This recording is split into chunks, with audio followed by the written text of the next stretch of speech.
Hi hello నమస్తే. JEE NEET ఈ ఎగ్జామ్స్కి ఆస్పిరెంట్స్ అందరూ ప్రతి సంవత్సరం కూడా లక్షల్లో దీనికి సంబంధించి ప్రిపరేషన్స్లో ఉంటారు. కొంతమంది ఎగ్జామ్ ఫేస్ చేస్తూ ఉంటారు, కానీ అనుకున్నటువంటి సక్సెస్ని సాధించలేకపోతున్నారు.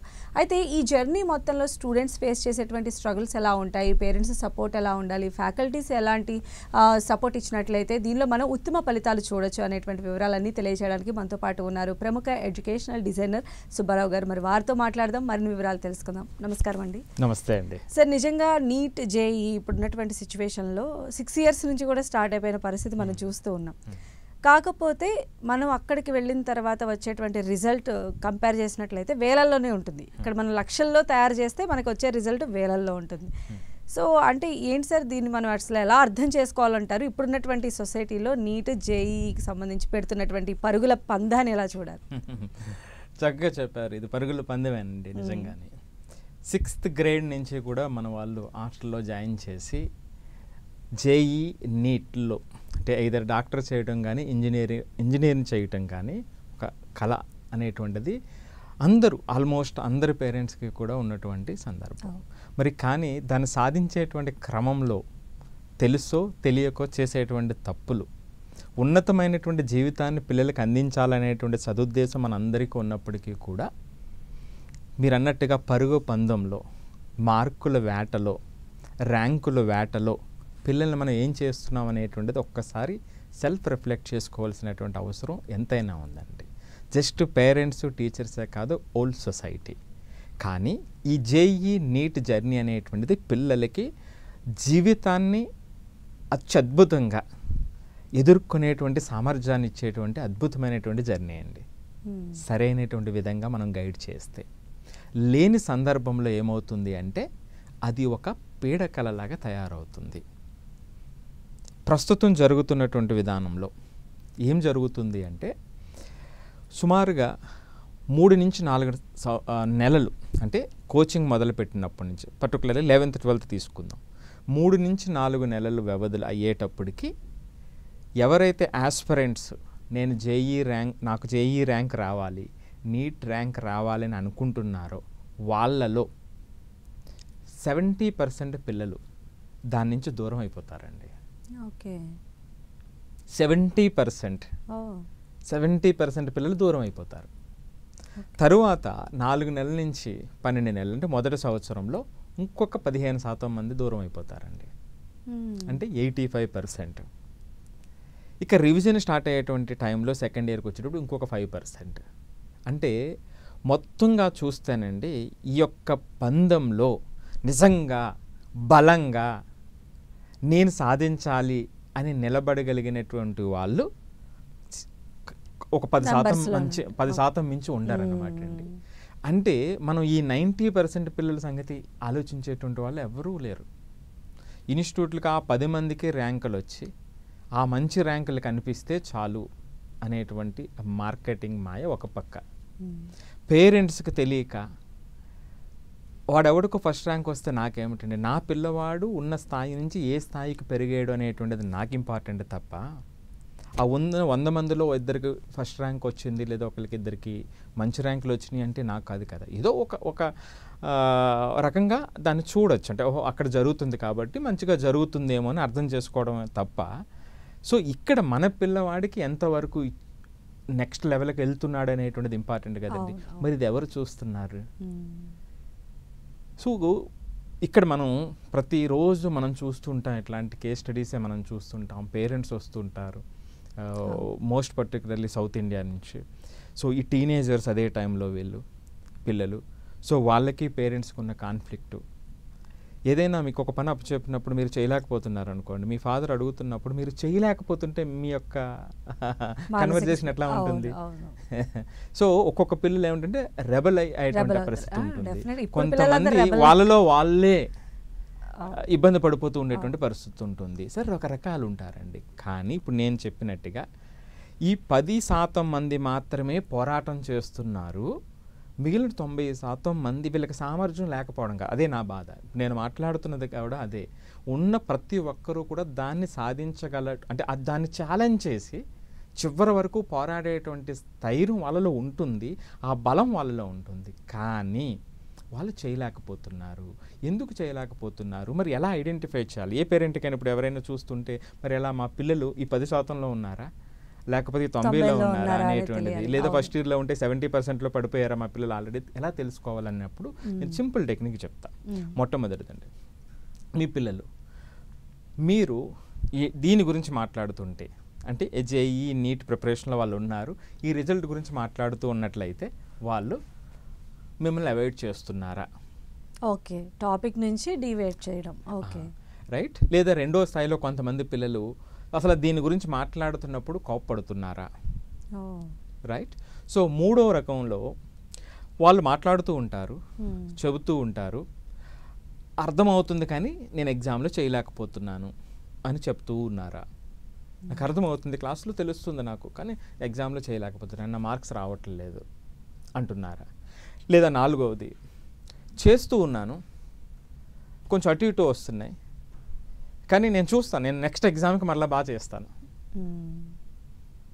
అనేటువంటి రకంగా ఉన్నారా? ఇప్పుడు ఇవన్నీ కూడా మీరు చూస్తే ఫస్ట్ 2 కేసులు కూడా వాళ్ళు అవాయిడ్ చేస్తున్నారు. వాళ్ళు అసలు పని చెయ్యకపోవచ్చు, అసలు దాని మీద క్లాస్లో కూర్చుంటారు కానీ వాళ్ళు ఇంట్రెస్ట్ ఉండకపోవచ్చు. మిగిలిన 2 కేసులు చూస్తే వాళ్ళకి ఇంట్రెస్ట్ ఉంది, వాళ్ళు కష్టపడుతూ ఉన్నారు. ఈ 4 కూడా ప్రమాదకరమైన కేసులేనండి పాపం. వాళ్ళు ఇబ్బంది పడుతున్నారు, వాళ్ళు నిజంగా ఇబ్బంది పడుతున్నారు. సో మరి వీళ్ళకి తోడ్పాటు అందించవలసినటువంటి అవసరం ఉంది.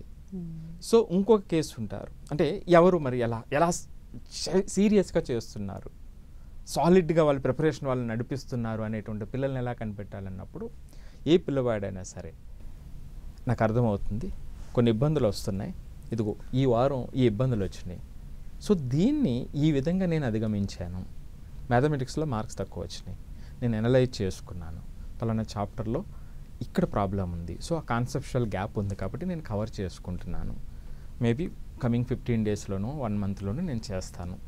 సో నేను అంటే ఆ ప్రయాణాన్ని వాళ్ళు తమ చేతుల్లో పెట్టుకున్నారు. వచ్చినటువంటి ఒడిదుడుకుల్ని వాళ్ళకు వాళ్ళు తయారు చేసుకుంటూ ముందుకెళ్తున్నారు. సో వీళ్ళు అల్టిమేట్గా జస్ట్ ఈ జేఈ నీట్ కాదండి, లైఫ్ వాళ్ళకి అద్భుతమైనటువంటి గిఫ్ట్ ఇవ్వబోతుంది వాళ్ళకి. జస్ట్ ఈ ఒక్క ఎగ్జామే కాదు, జీవితంలో మీరు అలాంటి పిల్లల్ని తీసుకురండి, 10-15 సంవత్సరాల తర్వాత వాళ్ళ పొజిషన్ ఎక్కడ ఉంటుందో మనం చెప్పలేం. ప్రపంచాన్ని మార్చేటువంటి పరిస్థితుల్లో ఉండొచ్చు అలాంటి పిల్లలు. సో అంటే ఇది మనం చూడాల్సినటువంటిది. మనం లక్షల ఫీజు కట్టాము, అన్నీ వాళ్ళు చూసుకుంటారు, అన్నీ వాళ్ళు చేసుకుంటారు అని కళ్ళు మూసుకుంటేనండి ర్యాంక్ రాకపోవడం, మార్కులు అటు ఇటు రావటం అది కాదు, పిల్లల యొక్క సెల్ఫ్ కాన్ఫిడెన్స్ పోతుంది, పిల్లలు డీమోటివేట్ అయిపోతున్నారు. ఒక్కసారి కళ్ళు తెరిచి చూస్తే 12వ తరగతి తర్వాత ఒకసారి పిల్లల్ని మీరు పరిశీలిస్తే, ఏ పేరెంట్కైనా ఛాలెంజ్ చేస్తున్నా మీ చుట్టుపక్కల ఉన్నటువంటి 10 మంది పిల్లల్ని ఒక్కసారి మాట్లాడండి, మీకు అర్థమవుతుంది. ఇది నేను ఇందాక చెప్పినట్టుగా పేరెంట్స్ పిల్లలు, చాలామంది పేరెంట్స్ చెప్పుకోలేరు, మా పిల్లవాడు చేయలేకపోయాడు లేకపోతే ఇలా ఇబ్బంది పడ్డాడు అని చెప్పుకోరండి.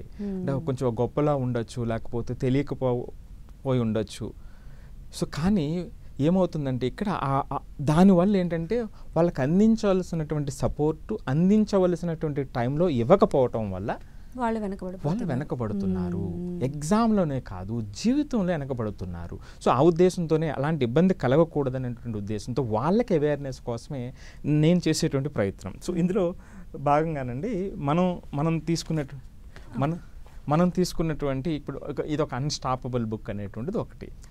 సో ఇది సింపుల్ టెక్నిక్స్తో వాళ్ళకి ఈ రివిజన్ టైం ఉంటుంది. సెకండ్ ఇయర్ పిల్లలు అయితే చాలా సింపుల్గా చిన్న చిన్న కథలతో ఏం చేయాలి అనేటువంటిది ఇది ఒకటి. అలాగే ఈ జర్నీ నేను ఇందాక చెప్పాను, జీవితానికి ముందుకు తీసుకెళ్లేటువంటి జర్నీ సరిగా అర్థం చేసుకోగలిగితే దీన్ని బియాండ్ ర్యాంక్స్ చూడాలి. నాకు వచ్చేటువంటి ర్యాంక్, క్లాసులో ఎంత ర్యాంక్ ఉంది, స్టేట్ లెవెల్లో ఎంత ర్యాంక్ ఉంది అనేటువంటిది లాస్ట్లో వస్తుందండి. ముందు రోజు నుంచి, మొదటి రోజు నుంచి ర్యాంకుల మాయలో పడేస్తే పిల్లల్ని ఆ జర్నీ పీడకలలా తయారవుతుంది. సో అలా కాకూడదు, ఆ సామర్థ్యం వెనకబడిపోకూడదు అనేటువంటిది మన ఆవేదన అన్నమాట. అయితే సార్ మీరు ఇలా అంటే చాలామంది స్టూడెంట్స్ని చూసారు, అంటే నేషనల్ ఇంటర్నేషనల్ వైడ్గా కూడా మీరు చాలా రీసెర్చ్లు చేస్తూ ఉన్నారు. అయితే సక్సెస్ అయ్యేటువంటి పిల్లల్లో కానీ లేదా అసలు లెర్నింగ్ స్టేజ్లో ఉన్నటువంటి పిల్లల్లో ఉండాల్సినటువంటి ఒక్క హ్యాబిట్ అంటే ఏం చెప్తారు? ఒక్క మాటలో చెప్పాలి అంటే అండి, ఆ చెప్పడానికి ముందు ఒక చిన్న క్వశ్చన్ మీకు. నా దగ్గర ఒక ఎక్స్పెన్సివ్ కార్ ఉందండి, సో అడ్వాన్స్డ్ ఫీచర్స్ ఉన్నాయి, దాంట్లో ఫ్యూయల్ లేదు, లేదా బ్యాటరీ లేదు, ఎలక్ట్రికల్ కార్ అయితే దాని ఉపయోగం ఏమవుతుంది చెప్పండి? అంతే, అది పక్కకే. అలాగే ఆ కారుని నేను వాడకుండా బయట పెట్టేసా, ఎండకి ఎండుతూ ఉంది, వానకి తడుస్తూ ఉంది, కొన్ని రోజులకి ఏమవుతుందండి? అంతే, ఎటువంటి useless ఉపయోగం అయిపోతుంది. లేకుండా అయిపోతుంది కదండి. మ్మ్. సో ఇది కూడా అంటే ఈ పిల్లలకి ఇక్కడ జరుగుతున్నటువంటి ప్రమాదం అదేనండి. సో మనం అన్నీ ఇచ్చాము, కంఫర్ట్స్ ఇచ్చాం, ఫెసిలిటీస్ ఇచ్చాం, బెస్ట్ కోచింగ్ ఇన్స్టిట్యూట్లో జాయిన్ చేస్తాం అని అందరూ అనుకుంటాం. కానీ వాళ్ళకి ఎందుకు చదువుతున్నామనేటువంటి తెలియకపోతే, ఆ మైండ్ సెట్ లేకపోతే, మీరేమో అన్నీ ఇచ్చాము సుఖంగా జర్నీ చేయండి అని అనుకుంటారు. మీరు ఏ కారు కొన్నా సరే, 5 crores కారు కన్నా, 10 లక్షల కారు కన్నా, 3 లక్షల రూపాయల కారు కన్నా ఈ జూబ్లీ హిల్స్ రోడ్డు మీద నడిపిస్తే ట్రాఫిక్ని మీరు ఆపలేరు కదా. కారు లోపల మీకు కంఫర్ట్ ఉంటుంది, కారు లోపల మీకు ఉన్నటువంటి ఫెసిలిటీస్ వేరేగా ఉండొచ్చు, కానీ ట్రాఫిక్ మాత్రం కామనే కదా. ట్రాఫిక్ ఛాలెంజెస్ మీకు తెలియాలి కదా. సో నా దగ్గర 5 crores రూపీస్ కారు ఉంది కదా అని వెళ్ళిపోతుంది కుదరదు కదండి, ఆ స్కిల్ కావాలి కదా. సో ఆ మైండ్ సెట్ చాలా ఇంపార్టెంట్ అండి.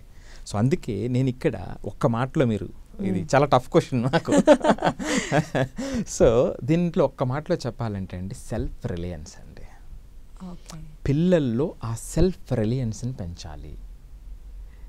మీరు ఎంతైనా మోటివేట్ చేయండి, ఎంత గొప్ప ఇన్స్ట్రక్షన్ అయినా ఇప్పించండి, కానీ ఆ పిల్లవాడు రెడీ అవ్వాలంటే వాడు ప్రయాణం వాడు స్టార్ట్ చేయాలి కదా. అంతే. డ్రైవింగ్ స్కూల్కి వెళ్ళారు, ఇన్స్ట్రక్షన్స్ అన్నీ తెలుసుకున్నారు, మీ చేతిలో స్టీరింగ్ ఉంటేనే కదా, మీ చేతిలో కంట్రోల్ ఉంటేనే కదా మీకు వచ్చేటువంటిది. ఆ కంట్రోల్ ఉన్నటువంటి సందర్భంలో మీకు రకరకాల ఎమోషన్స్ వస్తాయి. అటుపక్క నుంచి వచ్చేటువంటి వెహికల్, ఇటుపక్క నుంచి వచ్చేటువంటి వెహికల్, ఆ ఎమోషనల్ అప్ అండ్ డౌన్స్ ఉంటాయి, ఎస్టిమేషన్స్ ఉంటాయి. అలా కాకుండా మీరు పక్కన ప్యాసింజర్ సీట్లో కూర్చుంటే ఎప్పటికి వస్తుంది డ్రైవింగ్? రాదు కదండి, ఎంత ఇన్స్ట్రక్షన్ తెలిస్తే మాత్రం. సో ఇది ఎగ్జాక్ట్లీ సెల్ఫ్ రిలయంట్ చేయాలి. ఈ ప్రయాణంలో ఈ ఇబ్బందులు ఉంటాయి, ఈ కోచింగ్లో ఇబ్బందులు ఉంటాయి. అంటే దారుణమైనటువంటి పరిస్థితి అంటే పిల్లల్ని హాస్టల్లో వేస్తారు, ఈ పేరెంట్స్ వాళ్ళ దగ్గరికి వెళ్ళి మాట్లాడలేనటువంటి పరిస్థితి, ఈ పేరెంట్ వెళ్ళి ఆ పిల్లల్ని తీసుకురాలేనటువంటి పరిస్థితి, వాళ్ళు పంపించరు వీళ్ళని. అంటే ఒకసారి చూడండి, ఇన్స్టిట్యూటు పేరెంట్ ఇద్దరూ కలిపి సమాన స్థాయిలో పిల్లల్ని పైకి తీసుకురావాల్సిందే కదా. అంతే. ఈ పేరెంట్ని ఇన్స్టిట్యూట్ని నమ్మదు, ఇన్స్టిట్యూట్ని పేరెంట్ని నమ్మడు, తప్పక అందులో వేస్తాడు. చూసారు ఎంత దౌర్భాగ్యమైనటువంటి పరిస్థితితో. నా ఆవేదన ఏమిటంటే అండి, ఇటు పేరెంట్ అయినా, టీచర్స్ అయినా, ఎడ్యుకేషనల్ ఇన్స్టిట్యూషన్స్ అయినా, వీళ్ళందరి గమ్యం ఒకటేనండి, పిల్లలకి ఉన్నత స్థితిలో తీసుకురావటం. వీళ్ళ ముగ్గురు చెయ్యే కలిపి ప్రయాణాన్ని చేయిస్తే పిల్లల చేత ఎంత అద్భుతమైనటువంటి వాతావరణం ఉంటుంది, ఆ క్లాస్ రూమ్ ఎంత అద్భుతంగా ఉంటుంది, ఆ ఇన్స్టిట్యూట్ ఎంత అద్భుతంగా ఉంటుంది, ఆ రిలేషన్ ఎంత అద్భుతంగా ఉంటుంది. అలా పెరిగినటువంటి పిల్లలు రేపొద్దుట సమాజంలో సృష్టించేటువంటి అద్భుతాలు మరింత సుందరంగా ఉండవండి. కానీ ఇప్పుడు చూస్తే అట్లా లేదు పరిస్థితి. సో అందుకే ఆ పిల్లల్ని సెల్ఫ్ రిలయంట్ చేయాలి. ఆ సెల్ఫ్ రిలయంట్ చేయాలి అన్నప్పుడు అండి, వాళ్ళకు వచ్చేటువంటి ఇబ్బందుల్ని వాళ్ళే కరెక్ట్ చేసుకుని ముందుకెళ్లాల్సినటువంటి అవసరం ఉంది. ఇది నేర్పించాల్సినటువంటి అవసరం ఉందండి. అలానే ఇప్పుడు మనం చూస్తే కోచింగ్ ఇన్స్టిట్యూట్స్ వాళ్ళు ఏంటంటే 100% క్లెయిమ్ చేస్తూ ఉంటారు సక్సెస్ రేట్ని. ఇటు పేరెంట్స్ కూడా మేము పంపించాం ఫుల్ ఫ్లెడ్జ్డ్గా, మా బాబుకి అన్ని రకాలుగా మేము నేర్పించేసాము అని చెప్పి వాళ్ళు అనుకుంటూ ఉంటారు. బట్ రిజల్ట్ దగ్గరకు వచ్చేసరికి లేదంటే వాళ్ళు వెనకబడిపోవడం మనం చూస్తూ ఉంటాం. అంటే ఇక్కడ ఇన్ని రకాలుగా ఉన్న ఫ్యాక్టర్స్ వర్కౌట్ అవుతున్నాయి అనుకున్నా ఎక్కడ ల్యాగ్ అనేది జరుగుతుందంటే ఏం చెప్తారు సార్ యాజ్ ఎ ఎడ్యుకేషన్ డిజైనర్గా? ఇది చాలా దురదృష్టకరమైనటువంటి సందర్భం అండి. ఎడ్యుకేషనల్ ఇన్స్టిట్యూషన్స్ అంటే వాల్యూస్ని ఇన్కల్కేట్ చేయాలి, నిజాయితీతో వ్యవహరించాలి. ఆ వాల్యూ సిస్టమ్ని క్రియేట్ చేసేది ఎడ్యుకేషనల్ ఇన్స్టిట్యూషన్స్ అండి, త్రూ టీచర్స్. మరి అలాంటిది వాళ్ళు చేసేటువంటి ప్రకటనలు మార్కెటింగ్ మాయాజాలం అంటే మరి ఎలా? నేను ఒక ఇన్స్టిట్యూట్లో చదివి ఆ ఇన్స్టిట్యూట్లో చదువుతున్నటువంటి వాళ్ళు వేసినటువంటి రిజల్ట్ తప్పు రిజల్ట్ అంటే పిల్లవాడిగా నాకుండే మైండ్ సెట్ ఎట్లా ఉంటుంది? నడుస్తుంది అంతే కదండి, వాళ్ళు మార్చేసినట్టే కదా మనం. దౌర్భాగ్యం కదా ఇది. సో 1వ ర్యాంక్ రాలేదు, 10వ ర్యాంక్ వచ్చింది, ఏమిటి నష్టం ఏమిటి? నష్టం ఏమిటి చెప్పండి. ఎందుకంటున్నానంటే జేఈలో ద బెస్ట్ ర్యాంక్స్ కావాలి అంటే, బెస్ట్ ర్యాంక్స్ వచ్చినటువంటి వాళ్ళు మొట్టమొదటి చాయిస్ ఎక్కడ ఉంటుంది అంటే ఐఐటి బొంబాయిలో కంప్యూటర్ సైన్స్ ఇంజనీరింగ్ అవుతుంది. ఓకే, కంప్యూటర్ సైన్స్ ఇంజనీరింగ్ అవుతుంది. నేను ఒక్క క్వశ్చన్ అందరికీ కూడా, ఇప్పుడు సపోజ్ కంప్యూటర్ సైన్స్ ఇంజనీరింగ్లో ప్రతి ఒక్కరికి అంటే ఫస్ట్ నుంచి లాస్ట్ వరకు ఉన్నటువంటి వాళ్ళ సక్సెస్, మన చుట్టుపక్కల కాలేజీల్లో ఉన్నటువంటి పిల్లలు ఖచ్చితంగా వీళ్ళ సక్సెస్ వాళ్ళకంటే లోయర్గా ఉంటుంది అంటే అది చెప్పలేనటువంటి పరిస్థితి అండి. అంటే మన చుట్టుపక్కల కాలేజీలో జాయిన్ అయ్యారంటే వాళ్ళు జేఈలో ర్యాంక్ రాలేదు అని, మెయిన్స్లో రాలేదు, అడ్వాన్స్లో రాలేదు అనేటువంటిది ఒకటి స్పష్టం. ఆ థర్డ్ స్టెప్లో వాళ్ళు ఇక్కడెక్కడో జాయిన్ అయ్యారు. ఈ థర్డ్ స్టెప్లో జాయిన్ అయినటువంటి పిల్లలు ప్రతి ఏడాది మనం కనీసం 10 నుంచి 15 మంది పిల్లలు మనం చూస్తున్నాము హై ప్యాకేజెస్తో ఎట్ పార్ ఐఐటీస్ కన్నా బెటర్గా, న్యూ ఐఐటీస్ కన్నా బెటర్గా, ఓల్డ్ ఐఐటీస్కి ఎట్ పార్ ఉండేటువంటి ప్యాకేజెస్తో పిల్లలు ముందుకు వెళ్తున్నారు, వాళ్ళకి జాబ్స్ వస్తున్నాయి. అంటే నేను ఎందుకు చెప్పానంటే అండి ఎగ్జాంపుల్, ఆ సందర్భంలో వాళ్ళు ఫెయిల్ అయి ఉండొచ్చు. అంటే ఫెయిల్కి నేను చెప్పేటువంటిది ఎప్పుడు కూడా ఫుల్ పొటెన్షియల్తో వాళ్ళు పనిచేసి ఉండకపోవచ్చు. అక్కడ ఫెయిల్ అనేటువంటిది కాదు, ఫుల్ పొటెన్షియల్తో వాళ్ళు పనిచేసి ఉండకపోవచ్చు. కానీ ఇప్పుడు ఒక మామూలు కాలేజీలో ఇక్కడ జాయిన్ అయినప్పటికీ కూడా, అంటే మీరు స్టెప్స్ వైజ్ చూస్తే థర్డ్ లెవెల్ కాలేజీలో జాయిన్ అయినప్పటికీ కూడా ఆ స్కిల్స్తో ఎంఎన్సీస్లో వెళ్ళగలుగుతున్నారు. ఇప్పుడు చాలా అమ్మాయిలండి హంబుల్ బ్యాక్గ్రౌండ్ నుంచి వచ్చినటువంటి పిల్లలు లాస్ట్ ఇయర్ 25 లక్షల నుంచి 75 లక్షల మధ్యలో ప్యాకేజ్ ఒక డిఫరెంట్ కాలేజెస్లో, హైదరాబాద్ చుట్టుపక్కల ఉన్నటువంటి కాలేజెస్లో జాయిన్ అయ్యారు. ఒక అమ్మాయి తండ్రి అయితే ఆటో డ్రైవర్, ఇంకో ఆయన ఏమో కార్పెంటర్. ఎంత అద్భుతం చూడండి, ఎలా ఆ కుటుంబం ఎలా మారిపోతుంది. అదండి పిల్లల్లో ఉండేటువంటి శక్తి. మీరు ఎన్ని ఫెసిలిటీస్ ఇచ్చా, ఎన్ని కంఫర్ట్స్ ఇచ్చేటువంటిది సెకండరీ. నేను ఇందాక చెప్పినట్టుగా మీ దగ్గర కార్ ఎంత ఉన్నా సరే దాన్ని మేనేజ్ చేయగలిగినటువంటి సామర్థ్యం మన దగ్గర ఉండాలి. సో కాబట్టి 100% క్లైమ్ అనేటువంటిది ఇది పక్కన పెడితే కాసేపు ఆ పిల్లలకి ఆ జర్నీని అర్థం చేసుకునేటువంటి మైండ్ సెట్ని మనం ఇవ్వాలి. అది చాలా చాలా ఇంపార్టెంట్. అసలు పిల్లలకు ఉండాల్సినటువంటి ఒక మెయిన్ హ్యాబిట్ అంటే ఏం చెప్తారు? మెయిన్ హ్యాబిట్ అంటేనండి నేను జనరల్గా ఒకటి చెప్తూ ఉంటాను, మార్క్స్ ఫస్ట్ నుంచి మైండ్ ఫస్ట్కి మనం వ్యవస్థను తీసుకెళ్ళాలండి. ఓకే, ఇప్పుడంతా కూడా మనం ప్రయత్నం చేయాలి కదా. సో మనం ఓకే ఇది ఎలాగ అయిపోయింది, లాస్ట్ ఒక 20 సంవత్సరాల నుంచి మార్క్స్ బేస్డ్గా వ్యవస్థ మారిపోతూ ఉంది. ఒక స్పష్టమైన ఎగ్జాంపుల్ ఏమిటంటే ఈ రోజున ఈ మార్క్స్ అనేటువంటివి ఒక గేట్ మాత్రమేనండి, ఒక చోటకు వెళ్ళటానికి గేట్ మాత్రమే. మరలా ప్రయాణం మొదలైపోతుంది. మీకు ఇప్పుడే ఒక ఎగ్జాంపుల్ చెప్పాను, ఐఐటీలో ర్యాంక్ రాలేదు. ఐఐటీలో ర్యాంక్ రానప్పటికీ తర్వాత సక్సెస్ అయినటువంటి వాళ్ళు ఎంతమంది లేరు? నిజానికండి గూగుల్ సిఈఓ సుందర్ పిచ్చే ఉన్నారు, ఆయన కంప్యూటర్ సైన్స్ జాయిన్ అవ్వాల, ఐఐటి ఖరగ్పూర్లో జాయిన్ అయ్యాడు. అంటే ఆయనకి కంప్యూటర్ సైన్స్ సీట్ వచ్చేంత ర్యాంక్ వచ్చి ఉండదు. అప్పుడు మెటలర్జీ జాయిన్ అయ్యి అక్కడి నుంచి ఆ కోడింగ్ మరలా ఆయన ఒక ప్యాషన్ ఉంది, ఆయన ఎదిగారు. సో ఇది మనం చూడాల్సినటువంటి జర్నీ అన్నమాట అండి. కాబట్టి మనం చూడాల్సింది ఏమిటంటే ఆ లోపల ఆ ప్యాషన్ ఎంతవరకు ఉంది. కాబట్టి మార్క్స్ బేస్ నుంచి మైండ్ సెట్ బేస్కి మనం మార్చగలిగితే, marks first to mind first అనే బేస్కి మార్చగలిగితే అంటే మార్క్స్ బై ప్రొడక్ట్స్ అండి, మార్క్స్ వస్తాయి, అది ఎక్కడికి పోవు. మీరు ఓన్లీ మార్క్స్ మాత్రమే చూపిస్తే చాలా ప్రమాదాలు జరుగుతున్నాయి, చాలా అనర్థాలు జరుగుతున్నాయి. అది 12వ తరగతి తర్వాత కానీ ఈ పేరెంట్స్కి కానీ రియలైజ్ అయ్యేటువంటి పరిస్థితి ఉండదు అన్నమాట అండి. సో కాబట్టి వాళ్ళకి ఆ మైండ్ సెట్ ఫస్ట్ అనేటువంటిది మనం ఇవ్వగలగాలి. ఎందుకు చెప్తున్నానంటే అండి, ఇప్పుడు ఈ యొక్క జర్నీలో జేఈఈ నీట్ గురించి మనం మాట్లాడుతున్నాం కాబట్టి ఈ జేఈఈ నీట్లో ఇప్పుడు మీరు రీసెంట్ ఒక వారం రోజుల క్రితం న్యూస్ చూస్తే ఎయిమ్స్ దగ్గర నుంచి, ఎయిమ్స్లో టాప్ ఇన్స్టిట్యూట్స్, ఈవెన్ ఎయిమ్స్ ఢిల్లీలో కూడా చాలామంది ఫ్యాకల్టీ రిజైన్ చేసి వెళ్ళిపోతున్నారు.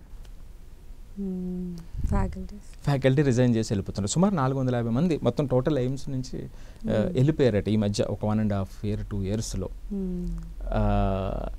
మరి చూడండి, మరి అవి ఎంత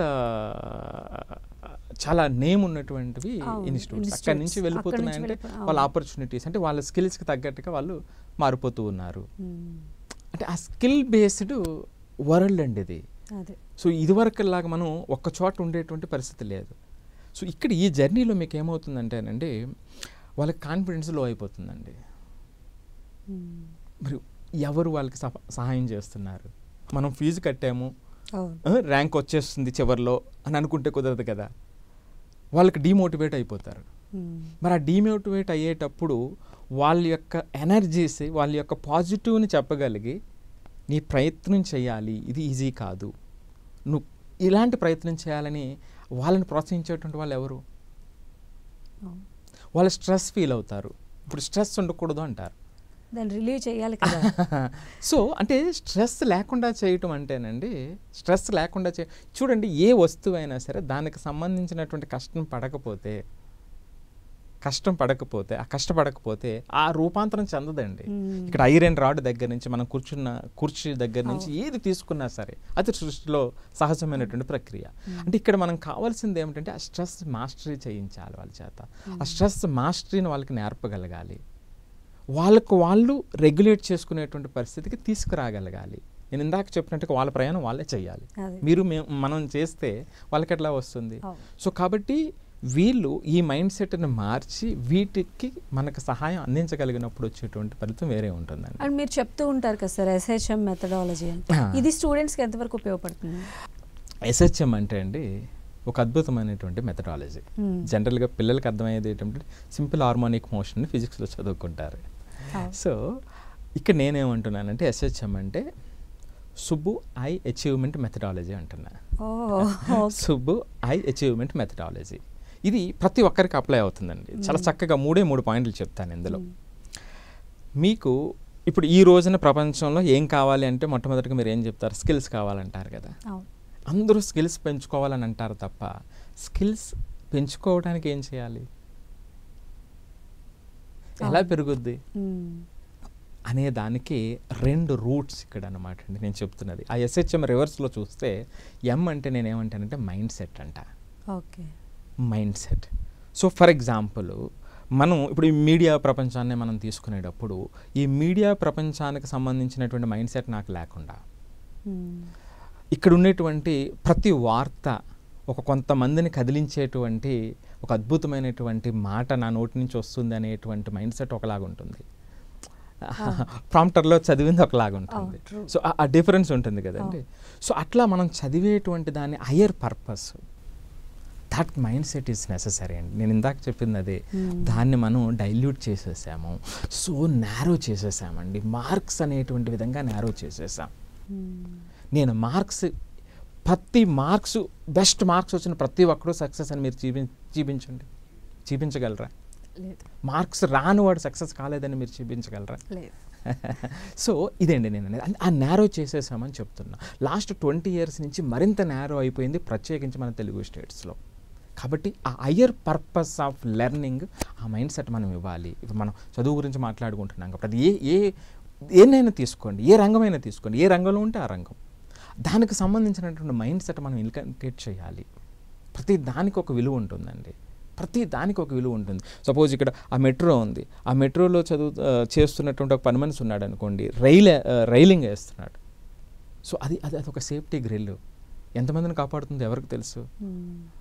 ఆ ట్రాక్ ఉంది. సో అట్లా ప్రతిదానికి ఒక పర్పస్ ఉంటుంది. డబ్బులు రావటం, పని చేయటం అనేది వేరే విషయం, అదే సెకండ్ పాయింట్. సో ఈ పర్పస్ని చేయగలిగినప్పుడు ఏమవుతుందంటే ఆ చేసే ప్రయాణం వేరే ఉంటుంది. సో కాబట్టి ఆ SHMలో M అనేది మైండ్ సెట్ అండి. సో మీకు మైండ్ సెట్ ఉంటే సరిపోతుందా? మీరు మోటివేట్ అయ్యారు, అది ఫేడ్ అయిపోతుంది. ఆ మోటివేషన్ ఎంతోసేపు ఉండదండి. దానికోసం మీకు హ్యాబిచువేషన్ ఉండాలి, హ్యాబిట్స్ని ఇన్కల్కేట్ చేసుకోవాలి. దానికి సంబంధించినటువంటి హ్యాబిట్స్, దానికి రిలేటెడ్ హ్యాబిట్స్. ఫర్ ఎగ్జాంపుల్ ఈ కాంటెక్స్లో మనం చూస్తే చదవండి అంటారు, ఫోకస్ పెంచండి అంటారు. ఫోకస్ ఎలా పెంచాలో ఎవరు చెప్పరు. మార్క్స్ తెచ్చుకోవాలంటారు. సో మార్క్స్ తగ్గినప్పుడు ఏం చేయాలో ఎవరు చెప్పరు. పాప ఆ పిల్లలకి ఎలాగండి అంటే వాళ్ళు ఏమనుకుంటున్నారంటే నాకు సామర్థ్యం లేదని ఫిక్స్ అయిపోతున్నారు. అది అలా అవ్వకూడదు అనేది మన ప్రయత్నం. సో వాళ్ళు ఫుల్ పొటెన్షియల్గా పని చేయాలి అనేటువంటిది. సో ఆ హ్యాబిట్స్ నేర్పగలగాలి. సో ఆ హ్యాబిట్స్ నేర్పాలి అంటే ఇప్పుడు చాలామంది పిల్లలు 12 గంటల దాకా చదువుతారు. నెక్స్ట్ డే వాళ్ళు ఏం చేస్తారు చెప్పండి? నెక్స్ట్ ఉదయం 6 గంటల నుంచి రాత్రి 10 వరకు చదివిస్తారు కొన్ని హాస్టల్స్. ఇక విజయవాడది అయితే మామూలు డే స్కాలర్స్ కూడా 8 to 8. మరి ఏం చెప్పాలి వాళ్ళకి? ఒక ఫిజికల్ యాక్టివిటీ లేకుండా మైండ్ ఎట్లా పనిచేస్తుంది? ఫిజికల్ యాక్టివిటీ మీరు చేస్తే మన బ్రెయిన్లో రిలీజ్ అయ్యేటువంటి న్యూరో ట్రాన్స్మిటర్సే మనకి ఎనర్జీని ఇస్తాయి. దాన్ని మీరు ఆపేస్తే ఆ స్ట్రెస్ని అలా బిల్డ్ చేసుకుంటూ ఆ వచ్చినటువంటి ఇంప్యూరిటీస్ ఏవైతే ఉన్నాయో ఆ మైండ్లో దాన్ని రిజాల్వ్ చేయకుండా మనం నెలలు సంవత్సరాలు బిల్డ్ చేసేస్తున్నాం. సో కాబట్టి ఆ హ్యాబిట్స్ ఫార్మేషన్ అనేటువంటిది మనం నేర్పుతాం. అప్పుడు then it leads to skills. మీరు అంతేకాకుండా ప్రతి ఒక్కరు స్కిల్ అంటే దాన్ని ఎలా చేయాలి, ఎందుకు చేయాలి. కొంతమంది ఎందుకు చేయాలంటే లాస్ట్లో ఇంత పెద్ద జాబ్ రావాలి. ఎందుకు జాబ్ రావాలంటే డబ్బులు వస్తాయి. అసలు పెద్ద గూగుల్ మెటా వాటిల్లోనే జాబ్కి గ్యారంటీ లేనటువంటి రోజుల్లో నేను ఇప్పుడు వ్యతిరేకిస్తానండి ఒక పదాన్ని. ఏమంటానంటే బాగా చదువుకో, మంచి మార్కులు సంపాదించుకో, మంచి ఉద్యోగం సంపాదించుకో అని చెప్తారు కదండి, అందరూ చెప్తారు కదా. ఇది అవుట్డేటెడ్ అంటాను. ఇది వద్దు, ఇలా చెప్పొద్దు అంటున్నా. ఇప్పుడు వద్దు, ఇట్లా చెప్పవద్దు. ఇప్పుడు స్లోగన్ సో అంటే ఏమిటంటే అండి, ఇప్పుడు అది మనం ఎందుకు చదువుతున్నాం అనేటువంటి మైండ్ సెట్ వాళ్ళకి తెలియచేసేటువంటి పరిస్థితి తీసుకురావాలి. నేను ఎందుకు చదువుతున్నా అని మీరు క్వశ్చన్ వేస్తే నేను ఒక్క మాటలో చెప్తాను, ఇది మార్కుల కోసం కాదండి. మార్కులు తర్వాత వస్తాయండి. ముందు ఆ మనసుని ట్రాన్స్ఫార్మ్ చేసేటువంటి అద్భుతమైనటువంటి ప్రక్రియ చదువులో ఉందండి. ఇప్పుడు మీకు తెలుగు ఉంది, లాంగ్వేజ్ ఉంది, సోషల్ స్టడీస్ ఉన్నాయి. ఇవి ఎక్కువగా మెమరీ స్కిల్స్ని పెంచుతాయి. మ్యాథమెటిక్స్ ఉంది, ప్రాబ్లమ్ సాల్వింగ్ స్కిల్స్ని, ఎనలిటికల్ స్కిల్స్ని పెంచుతాయి. ఫిజిక్స్ ఉంది, అప్లికేషన్ పెంచుతుంది. అంటే ఒక్కొక్క చాప్టర్కి ఒకలా ఉంటుంది. నేను కొంచెం పైన చెప్తూ ఉన్నాను, ఇక్కడ బ్రీఫ్గా చెప్తూ ఉన్నా. సో ఇలా ప్రతి యాక్టివిటీ ఒక క్వాలిటీని పెంపొందిస్తుంది వాళ్ళలో. ఆ క్వాలిటీస్ ఎవరినైనా అడగండి, వాళ్ళు చదువుకున్న మ్యాథ్స్, ఫిజిక్స్, కెమిస్ట్రీ గుర్తుండవు, కానీ దాని ద్వారా వచ్చినటువంటి ఆ స్కిల్స్ వాళ్ళని నడిపిస్తాయి. మీరు చుట్టుపక్కల ఎవరినైనా తీసుకోండి, ఛాలెంజ్ చేస్తున్నా. సో ఆ విధంగా ఆ ట్రాన్స్ఫర్మేషన్ మనం ఇవ్వగలగాలి. అయితే ఒక ఆర్డినరీ స్టూడెంట్ని ఒక సక్సెస్ఫుల్ స్టూడెంట్గా మార్చడానికి ఇప్పుడు మీరు చెప్తున్నటువంటి SHMతో పాటుగా ఇంకేమైనా దోహదం చేసేటువంటివి ఉంటాయంటారు మీ సజెషన్స్? అంతేనండి. ఇప్పుడు నేను చెప్పినట్టుగా ఒకటే అండి, వాళ్ళ ప్రయాణాన్ని వాళ్ళు మార్చుకునేటట్టుగా సెల్ఫ్ రిలయంట్ చేస్తే, ఇప్పుడు నేను చెప్పినట్టుగా ఫస్ట్ మైండ్ సెట్ ఏంటి, నేనేం చేయాలి, ఎందుకు చేయాలి అనేటువంటిది నేను కంప్లీట్గా అవేర్. అప్పుడు చేసే ప్రయాణం వేరే ఉంటుంది. ఆ తర్వాత అది చేయటానికి కొన్ని హ్యాబిట్స్ మనకు ఉండాలి. నేను అనుకుని చేయకపోతే ఎట్లాగా, దానికి ఉపయోగం లేదు కదా. దానికి కనెక్టింగ్ హ్యాబిట్స్ మనం ఇవ్వగలగాలి. అప్పుడు స్కిల్ దిశగా ప్రయాణిస్తుంది. ఆ స్కిల్ దిశగా ప్రయాణం చేసేటువంటి ప్రయాణంలో చాలా ఒడిదుడుకులు వస్తాయి. అది కాన్ఫిడెన్స్ లూజ్ అవ్వచ్చు, మోటివేషన్ తగ్గిపోతూ ఉండొచ్చు, స్ట్రెస్ బిల్డ్ అవ్వచ్చు. వీటన్నిటినీ వాళ్ళకి ద్వారా వాళ్ళే తయారు చేసుకునే పిల్లలు, నేను 100 మందిని మనం తయారు చేస్తూ ఉంటాము.